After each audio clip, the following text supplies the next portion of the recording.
We lost. All of us. We lost friends. We lost family. Today we have a chance to take it all back. We will. Whatever it takes. Whatever it takes. Whatever it takes.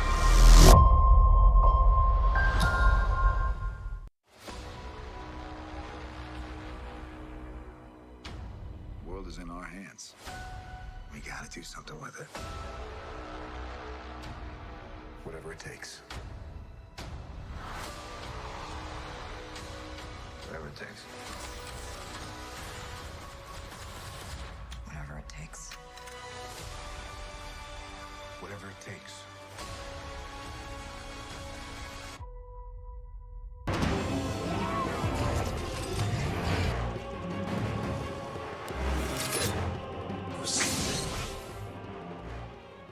What is good, YouTube? Warstu here with a video on Avengers Endgame, and then we're briefly going to talk about Spider-Man Far From Home towards the end of this video. So if you're new to the channel, make sure to subscribe to never miss any of the Marvel or DC or pop culture based videos that we do on this channel. If you are new to the channel and you want to enter a competition, because why wouldn't you? To win the Infinity Gauntlet, all you got to do is subscribe to the channel with notifications on, and let me know down below what is your favorite moment from trailer 1, from the Super Bowl TV spot, from trailer 2, from the World in Our Hands TV spot, from the Honor TV spot. So we are being bombarded with TV spots this week. Why? Well, it's simple, guys. So the Honor TV spot, we must honor them because we can, for the people that were fallen. Then the World is in Our Hands TV spot that we had today. Yes, there is literally no new footage in it. Well, let's be honest, guys. Let's be honest.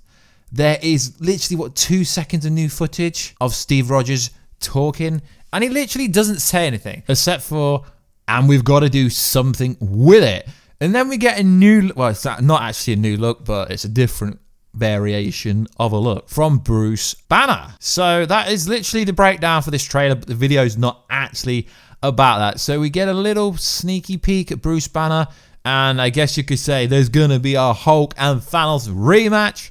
Why? Well, because there's a Funko Pop being released of them two being sold in the same pack. So let's get into this video. So they really are trying to put the empathy on the fact that this movie is about the original 6 Avengers. We must do it. We must honor thou Avengers that have fallen. It's in our hands. We've got to do it. So it is actually not misleading, because in the Empire magazine, they literally told us what they were doing. They are trying not to ruin your experience. But why these TV spots are focusing on the original Avengers is because they are trying to make you stop thinking about what is really going on here. Thanos is going to be a massive part of this movie. Yes, I know the Russo brothers said months ago that he's retired, he's done, he's raising some crop, etc. But no, as soon as the Avengers try to reverse the snap, he's going to come back into action. This is trying to focus on the Avengers, saying we must avenge him, whatever it takes. Literally every character says whatever it takes. So they are literally trying to take the empathy away from other characters that will actually be a pinnacle part of this movie. Yes, Ant-Man is going to be a pinnacle part, and they do show Ant-Man, but I know there's going to be characters in the movie that play a massive part, like Wong, like Doctor Strange, like Ant-Man, but yeah, he is in the trailer. There is so many characters in the movie that are pinnacle. Marvel are trying their hardest to market a movie while not marketing the movie. What I mean by this is they're trying to preserve the wow factor, the surprise factor, to the point where they're still saying that everyone knows nothing. People like me that make videos, content creators on Instagram, every kind of creator who is trying to work out what is going on. Apparently, we've got no idea what is going on in this movie. So that is why I cannot wait to go and watch the movie in April, which is going to be so cool. So hopefully they stop releasing these little TV spots that don't really reveal anything, but the empathy is still on the fact that we've got to save the day. But one thing that is consistent is the message is still the same. We have to keep fighting, because if we don't, no one will. So that's it for the breakdown. Let's get into the main part of this video. So as you know, Fox is now owned by Disney.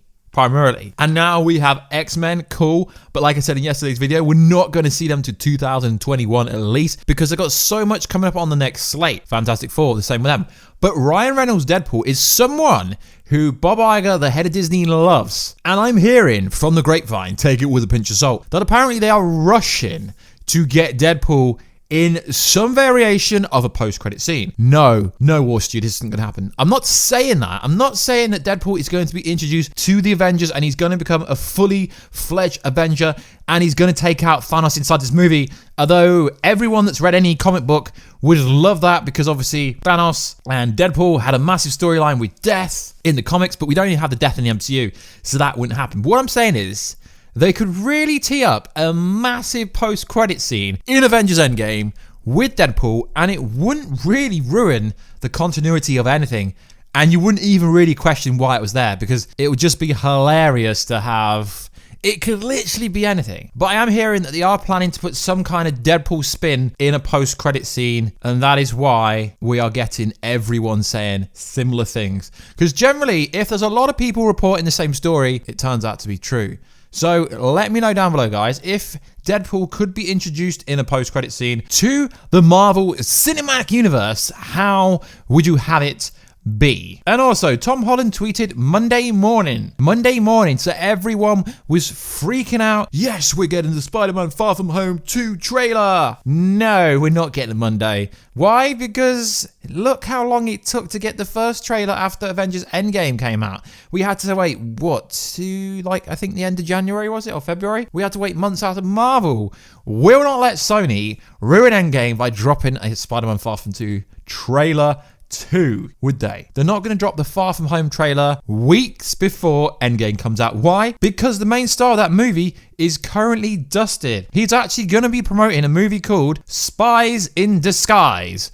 Ironically, Tom Holland is voicing a character in that movie. Ironically, not a lot of people know that Tom Holland is actually in a lot of movies outside of the MCU. You know, he's an actor. He does other gigs whilst they're not filming, because he's not realistically appeared in that many Spider-Man films. So that is what's happening Monday morning. Maybe I'm wrong, and maybe they might drop a Spider-Man Far From Home second trailer. But if they do that, that's gonna be a bit strange, realistically. So I've not really covered toy leaks recently. Why? Because toy leaks are a bit weird, especially if they're Lego. Funko Pop is the same thing, really. Just because there's a Funko Pop around with Thanos and Hulk, it doesn't actually mean that they're going to fight each other in the movie. I mean, they pretty much will do, and we will be getting Professor Hulk, but that doesn't verify it. But when it's Lego toy sets, it's realistically harder to appreciate if it's real or not. Why is that? Because anyone can literally customize their own Lego set or Lego figure or Photoshop. I mean, I use a lot of cool artists like Ultra Raw 26, Nova. I mean, they can all make images that look so real, but they're not real. But they're not meant to be real. They're called fan art, artist work. Why am I saying this? Because an image has appeared recently of Nova, and a lot of people want Nova in the MCU. Nova, in theory, could appear, but do toy leaks have any factual evidence? Because we've seen endless toy leaks for other movies, Justice League, Infinity War, that didn't turn out to be true. But yes, in theory, Nova could be coming to the MCU. There's like a film slate for the next phase, and Nova has a solo movie. Yes, I went over it a few weeks ago. I debunked it and said that I didn't think it would be real. But Nova could have been created when Thanos snapped his finger. You know how I said, I don't know, about 9-10 months ago? When Thanos snapped his finger, it created Galactus inside of the quantum realm. Well, Nova could have been created inside the quantum realm. They're going to have to introduce him somehow. Now, James Gunn did say that he had no interest in putting Nova into the Guardians of the Galaxy. So could they introduce Nova in Avengers Endgame? Yeah, sure. Could Nova be the only person of the Nova Corps, or I guess the Nova Force, to survive Thanos' attack? Because we don't realistically know what happened to Novus. I mean, obviously we found out in Avengers Infinity War that he attacked Xandar and got the Power Stone, but was Nova in that corps? Was Nova in that crew? We honestly don't know anything, because except for inside of Guardians of the Galaxy, we haven't seen anything. We know the Nova Corps was heavily damaged when Thanos retrieved the Power Stone off screen, and it was kind of explained why we didn't see it. but is the definition really because Nova was in that group? And that is why we never actually seen him. Could he be the sole survivor of the Nova Corps? But like I said, I don't know. Is he in the Nova Corps in the MCU? Maybe. Maybe not. Does his toy leak mean anything? No. Toy leaks don't mean anything, realistically. Because if toy leaks mean anything, then there's a lot of characters coming in this movie. And like one of the Russos said, the toy leaks are 99% fake. So realistically, is Nova gonna come? Probably not. But it would be an interesting factor if Nova was to be introduced in a minor role in Avengers Endgame, or maybe he could be introduced in a big capacity. It really would make a lot of sense if Nova did appear, if they do want to use Nova somewhere later down the line in Phase 4 or the next wave of Marvel movies, because realistically, we've got no idea what they will be calling in the next bunch of movies. So the post-credit scene for Avengers Endgame has to really set up the next phase of movies. Now, they don't have to cast anyone for the X-Men, anyone for Nova, anyone for the Fantastic Four, but they could have an indication, a claw.